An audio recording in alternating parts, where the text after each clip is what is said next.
우리 다 같이 기도함으로 수요 기도회를 시작하도록 하겠습니다. 살아계신 하나님, 수요 기도회로 또 함께 모입니다. 이 시간을 통해서 기록되어진 성경을 말미암아 하나님을 나타내 보여주시고, 또한 주의 사랑하는 성도들이 우리에게 주신 믿음으로 말씀을 통해서 또 하나님 앞에 세워지는 이 한 시간이 되게 하여 주옵소서. 그리스도 안에서 우리의 하나님이 되시고 또 우리와 화목케 하신 그 하나님 앞에서 신실하신 은혜와 또 긍휼하신 손길에 의해서 우리가 힘을 얻으며 또 다시 믿음의 길을 걸어갈 능력을 공급받는 이 시간이 되게 하여 주옵소서.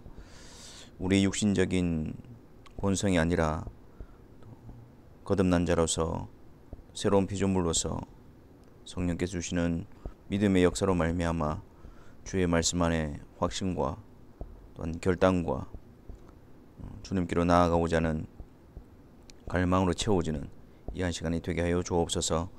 성령께서 조명하여 주셔서 주의 말씀을 통하여 주님의 뜻을 분별하며 주님을 아는 기쁨과 주님 안에서의 즐거움을 이 시간 허락하여 주시기를 간구하오며 우리 구주 예수 그리스도의 이름으로 기도하옵나이다. 아멘. 하나님의 말씀 보겠습니다. 구약 성경 룻기 2장 17절부터 23절까지 말씀을 보겠습니다. 룻기 2장 17절부터 23절 다 같이 함께 하나님의 말씀을 읽겠습니다. 룻이 밭에서 저녁까지 줍고 그 주운 것을 떠니 보리가 한 에바쯤 되는지라. 그것을 가지고 성읍에 들어가서 시어머니에게 그 주운 것을 보이고 그가 배불리 먹고 남긴 것을 내어 시어머니에게 드리매 시어머니가 그에게 이르되 오늘 어디서 주었느냐 어디서 일을 하였느냐 너를 돌본 자에게 복이 있기를 원하노라 하니 룻이 누구에게서 일했는지를 시어머니에게 알게 하여 이르되 오늘 일하게 한 사람의 이름은 보아스니이다 하는지라.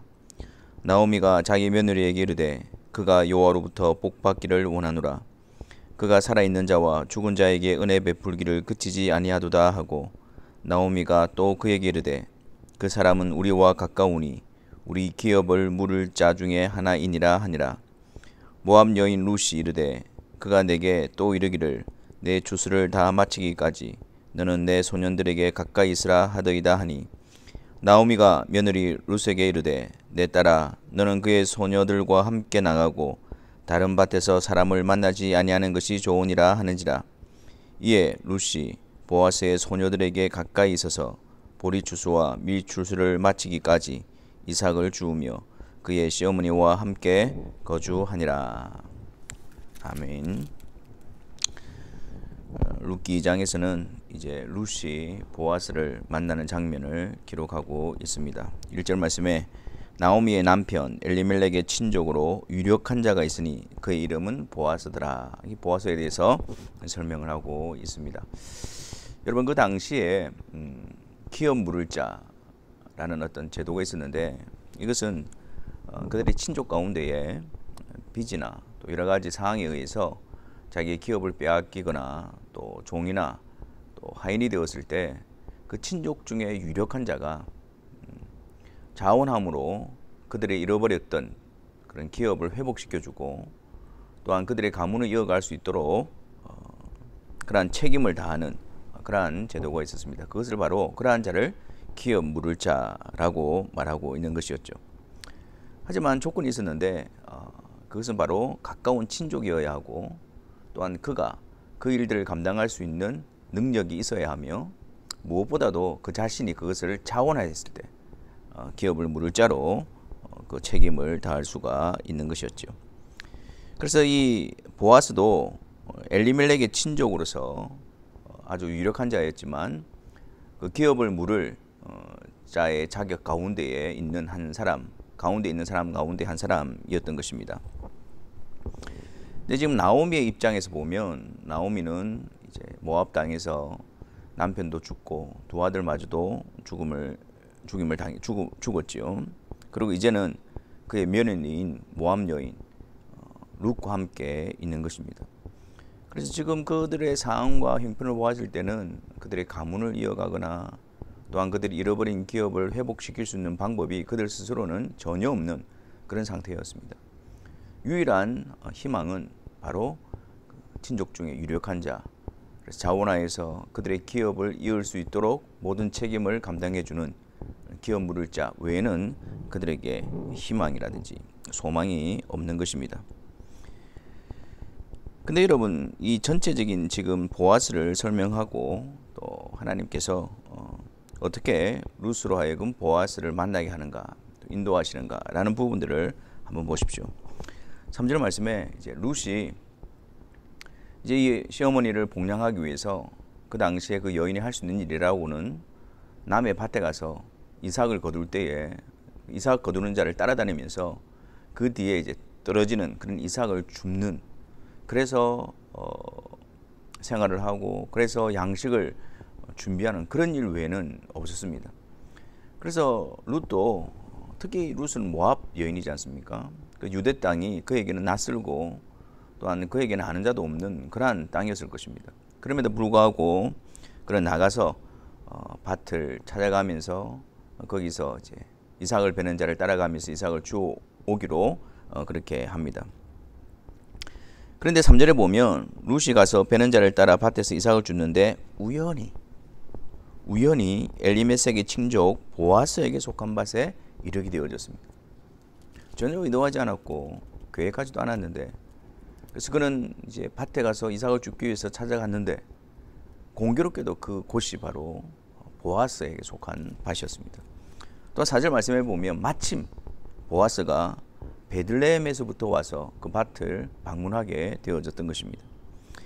우리가 볼 때는 우연히 일어난 일이고 마침 일어난 일이지만 이것은 하나님께서 계획하시고 또 하나님의 인도하심 가운데서 일어난 모습인 것입니다. 이방 여인 룻이 유다 땅에 있는 보아스를 만난다는 것은 하나님의 섭리하심 가운데서 일어난 일이 분명한 것이죠. 근데 이제 이 보아스가 이 룻이라는 이 여인을 보고 그의 사안에게 묻습니다. 이는 누구의 소녀냐라고 물었더니 이제 6절과 7절에 그 사안이 그 룻에 대해서 이렇게 설명을 합니다. 나오미와 함께 모압 지방에서 돌아온 모압 소녀인데 아침부터 와서는 잠시 집에서 쉰 외에 지금까지 계속해서 일하는 중입니다. 그렇게 말을 했습니다.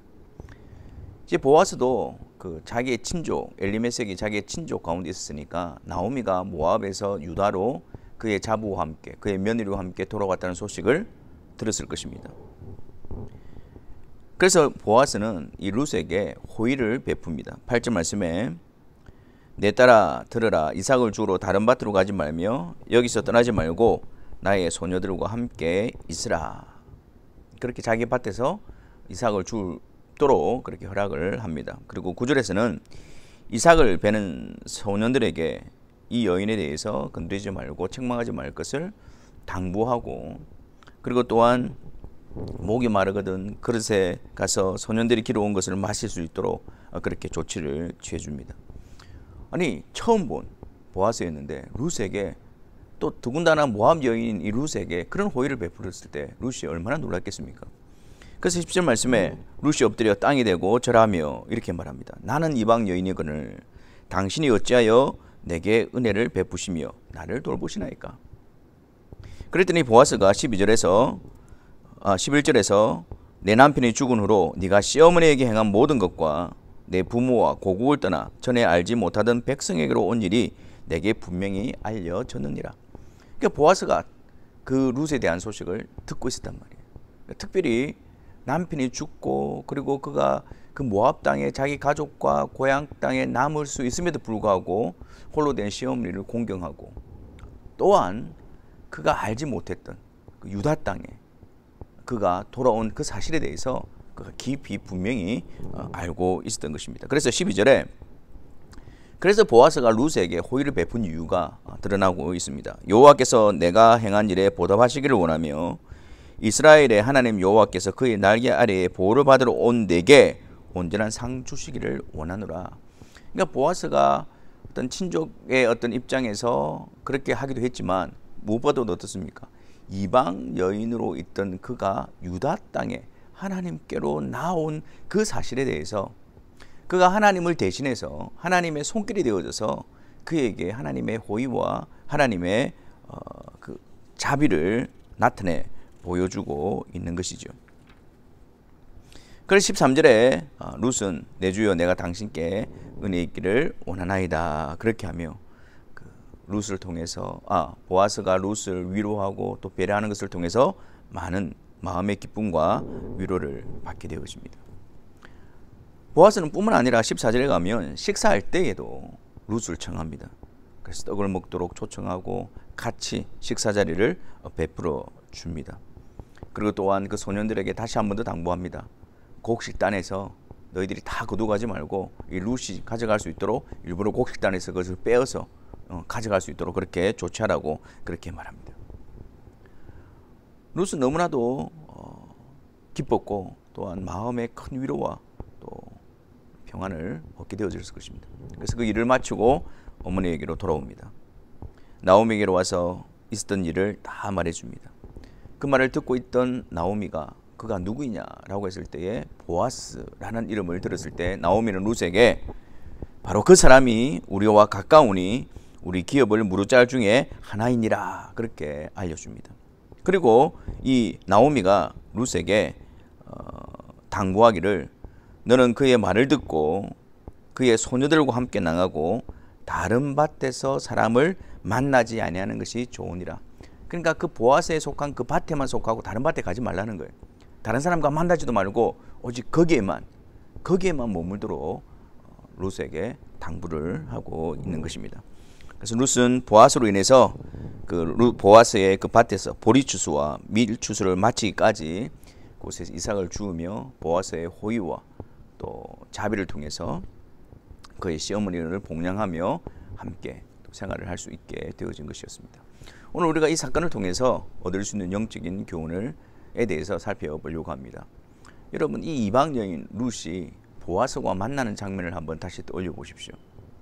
사실 그것은 인간의 계획이나 의도로 되어진 일들이 아니었습니다. 또 인간적으로 생각할 때는 그것은 전혀 가능성이 없는 일이었죠. 하지만 이 모든 것들을 계획하시고 인도하시는 분이 바로 하나님이셨습니다. 이방 여인이었던 그 룻이 하나님의 땅 유다 땅으로 들어오게 되어지고 그리고 그곳에서 보아스를 만나게 되어지는 것입니다. 그 보아스를 통해서 은혜를 입게 되어지고 보아스를 통해서 풍성함을 얻게 되어지는 것이죠. 여러분, 이 그림에서 우리는 무엇을 올릴 수가 있을까요? 우리는 룻의 모습에 대해서 우리의 모습을 발견하게 되어집니다. 우리는 어떤 자였습니까? 하나님을 대적하고 하나님과 원수되었던 모압의 이방에 속한 그런 자들이었습니다. 그러한 자들이 하나님의 은혜로 또 주권적인 인도하심으로 말미암아 유대 땅으로 돌아오게 되어졌던 것이죠. 하나님께로 이끌림을 받게 되어진 것입니다. 그리고 보아스는 누구를 떠올리죠? 누구를 예표하고 있습니까? 바로 우리의 기업 물을 자, 우리의 죄의 빚을 청산하고 우리의 기업을 회복시켜 주실, 우리의 신분을 회복시켜 주실 예수 그리스도를 예표하고 있는 것입니다. 그래서 이방 여인으로서 아무런 자격이 없고 도무지 가능성이 없는 우리들을 하나님께서 이끌어 보아스 예수 그리스도께로 인도하여 그 예수 그리스도 안에 거하도록 역사하시는 하나님의 은혜를 우리는 바라볼 수 있게 되어지는 것입니다. 우리가 그리스도께로 나오고 우리가 그분께로 이끌림을 받고 그분의 은혜 가운데 가는 것은 우리 스스로 계획하고 우리 스스로 결정하고 해서 이루어지는 일이 결코 아닙니다. 그럴 수 없는, 사람으로 할 수 없는 그 일이 하나님의 주권적인 역사로 말미암아 우리 가운데 베풀어지게 된 것입니다.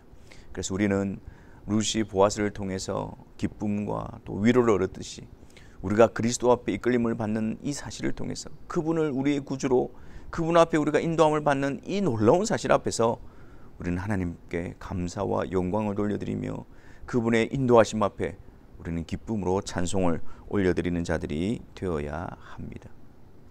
또한 우리가 여기서 발견해야 될 영적인 교훈이 무엇입니까? 그것은 바로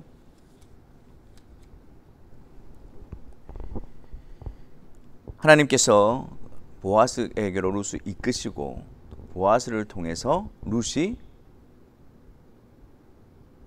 양식을 공급받게 되어지죠.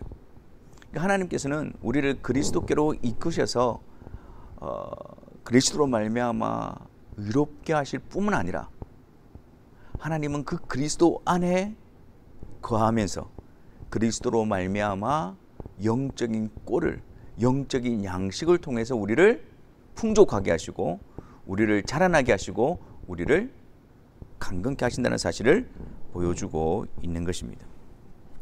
예수 그리스도께로 나아가는 것뿐만 아니라 예수 그리스도 안에서 그분으로부터 힘과 능력을 공급받아 그리스도께 속한 자로서 풍성함을 가하는 것, 그것이 하나님의 인도하심 모습인 것입니다. 그렇기 때문에 우리는 이러한 하나님의 인도하심 앞에서 우리는 어떻게 반응해야 할까요? 하나님께서 우리를 인도하시는 것은 지금 현재 우리가 당면한 문제 가운데서 어떤 해결책을 말씀하고 있는 것이 아닙니다. 모든 것을 주관하시고 섭리하시는 하나님께서, 모든 시간과 공간과 모든 이 만물의 주관자 되시는 하나님께서 우리로 하여금 예수 그리스도께로 이끌어 가시기 위해서 모든 것을 섭리하시고 주관하고 계신다는 사실을 우리는 기억해야 합니다. 그래서 우리의 방향은 단지 지금 우리의 눈에 보이는 어떤 그것에 국한되어져 있는 것이 아니라 우리가 생명의 주인이신 그리스도께로 나아가는 그 일에 하나님의 인도하심이 있다는 사실을 늘 기억하고, 그 하나님께서 우리를 그리스도께로 이끌어 가실 때에 우리는 단마음으로 순종하며 그 인도하심을 따라가는 자들이 되어야 합니다. 아울러서 나오미가 이 이야기를 듣고 룻에게 당부했던 내용을 기억해 보십시오. 다른 밭에 가지 말고 다른 사람을 만나지 말고 오직 그 밭에만 머물 것을 말하고 있는 것입니다. 구별입니다. 우리가 그리스도께로 인도함을 받고 하나님께서 그리스도 안에서 우리를 풍성하게 하시고 그리스도 안에서 우리를 세워가실 때에 우리가 그 하나님의 인도하심에 반응하는 자세는 구별입니다. 다른 밭에 마음을 두지 않고 다른 밭으로 나아가지 않고 오직 그리스도 그분 안에 가는 것입니다. 오직 그리스도 그분께로 나아가는 것입니다. 오직 그리스도 그분을 아는 일에 우리의 온 마음을 다하는 것입니다. 하나님께서는 그리스도를 통해서 우리에게 생명을 주실 뿐만 아니라 풍성함에 이르도록 하십니다. 예수 그리스도께서는 우리의 선한 목자가 되셔서 그 선한 목자 되신 그리스도께로 이끌림을 받아 그분을 따라가면서 우리는 풍성한 꼴을 얻게 되어지는 것입니다. 이 일에 이것이 우리를 향한 하나님의 인도하심인 줄 알고 그 인도하심 앞에 우리는 세상과 구별되어져 다른 곳에 마음을 빼앗기는 것이 아니라 오직 그 일에 순종함으로 우리는 세워져야 하는 것입니다. 요한복음 10장 10절에서도 예수님께서 말씀하시기를 내가 온 것은 양으로 생명을 얻게 하고 더 풍성히 얻게 하려 하십니다 라고 말씀하십니다. 하나님께서 그리스도 안에서 성령으로 말미암아 우리를 주의 말씀을 통해서 그리스도께로 이끌어 가시고 또한 그 그리스도 안에서 우리를 풍성하게 세워가실 때에 이 일을 우리가 기쁨으로 받아들이고 겸손하게 순종하고 이 일에 부지런함과 열심을 내어야 할 것입니다. 그래서 다른 밭이 아니라 다른 것이 아니라 오직 그리스도를 통해서 그리스도의 말씀을 통해서 공급받으며 양육받으며 기쁨을 누리며 평안을 누리며 강건케 되어지는 은혜 가운데 세워져야 할 것입니다. 오늘 우리가 이 말씀을 통해서 우리 하나님 앞에 다 같이 또 기도하는 자리로 나아가기를 원합니다. 룻과 같았던 우리들, 아무런 자격 없는 모압 여인과 같았던 우리들을 하나님의 그 크신 뜻과 주권적인 인도하심을 통해서 생명의 주가 되신 그리스도께로 이끌어 주셨음을, 인도하셨음 앞에 우리가 감사함으로 영광을 돌려드리시기를 바랍니다. 또한 동시에 그리스도께로 이끄신 하나님께서는 그 그리스도로 말미암아 우리에게 영적인 생명의 양식을 공급하사 그리스도의 사람으로 우리를 강건케 하시기를 원하십니다. 그리스도 안에 머물며 그분을 사랑하며 그분만을 따라가며 그분 안에 거함으로 말미암아 영적으로 풍성함과 자라남과 성숙함이 우리 가운데 있게 달라고 같이 기도합시다. 그리고 또한 이를 방해하는 다른 곳에 다른 밭에 우리의 마음을 빼앗기지 않고 미혹되지 아니하고 오직 주 예수 그리스도 그분만을 바라보게 하여 달라고 우리 시간 이 세 가지 기도 제목을 가지고 같이 기도하며 나아가도록 하겠습니다. 주님, 참 이기적 것 같은 놀라운 역사를 우리에게 베풀어 주셨음을 감사합니다. 아버지 하나님, 우리가 이 일이 우리에게 익숙하고 또한 이 일이 우리에게 있어서 자연스럽다고 해서 아버지 하나님, 이 하나님의 놀라우신 은혜, 그 주권적인 하나님의 은혜 앞에서 우리의 마음이 식어지지 않도록 역사하여 주옵소서. 늘 성령께서 우리에게 복음을 들려주시고 우리를 깨워주심으로 말미암아 아버지 하나님, 참 정말 무능하고 불가능했던 이 놀라운 일이 우리에게 베풀어졌음을 인하여 하나님께 영광을 올려드리게 하여 주시옵소서. 하나님의 인도하심이 생명을 주신 그리스도께로 우리를 이끌어가시는 그 놀라운 하나님의 손길 앞에 오늘 돌리는 저희들이 되어지게 하여 주시옵소서. 또한 그 하나님께서 우리를 그리스도께로 이끄셔서 그 그리스도 안에서 우리를 자라나게 하시고 강건케 하시고 우리를 인들을 알게 하여 주시옵소서. 주의 말씀을 통하여 그리스도를 알아가게 하시고 주의 말씀을 통하여 주님을 배웁게 하여 주시고 주님의 말씀을 통하여 주님 안에서 날마다 힘과 능력을 공급받으며 주님을 바라봄으로 말미암아 우리의 심령이 주님의 사람으로 주님께 속한 자로서 평안과 위로와 격려와 그리고 또한 담대함과 확신과 성장을 이루어가는 주의 사랑하는 성도들이 되어지게 하여 주시옵소서. 아버지 하나님, 우리가 주님을 따라가는 그 길에 있어서 세상이 우리의 마음을 빼앗기지 않게 하시고 아버지 하나님, 구별되어진 자로서 오직 주님만을 바라보고 오직 주님만을 바라보고 당신의 마음을 빼앗기지 않도록 주여 은혜를 베풀어 주시옵소서. 이 일의 부지런함으로 이 일의 열심으로 아버지 하나님, 이 일에 방해받지 않도록 주의 사랑하는 성도들을 이끌어 주시옵소서.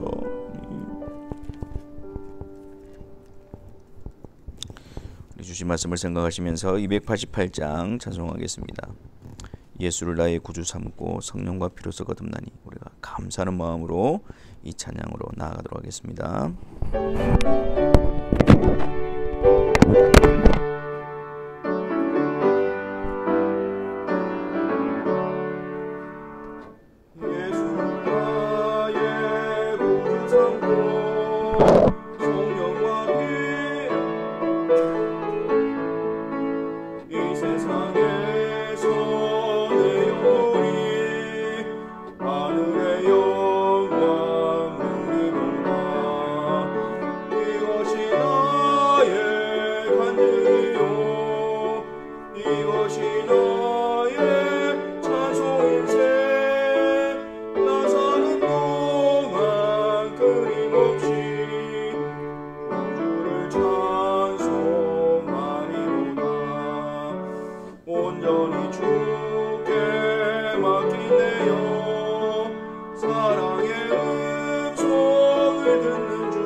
같이 주님 가르쳐 주신 기도로 수요 기도를 마치도록 하겠습니다. 하늘에 계신 우리 아버지여, 이름이 거룩히 여김을 받으시오며 나라가 임하시오며 뜻이 하늘에서 이루어진 것 같이 땅에서도 이루어지이다. 오늘 우리에게 일용할 양식을 주시옵고 우리가 우리에게 죄 지은 자를 사하여 준 것 같이 우리 죄를 사하여 주시옵고 우리를 시험에 들게 하지 마시옵고 다만 악에서 구하시옵소서.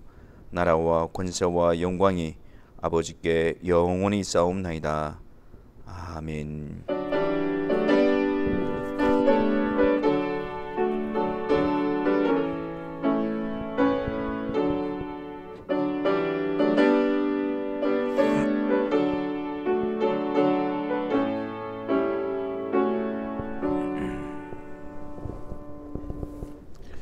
우리 남은 한 주간도 주님 안에서 감사하시고 주님을 사모하시고 주님을 통해서 우리가 더욱더 풍성하고 강건케 되어지기를 바랍니다. 감사합니다.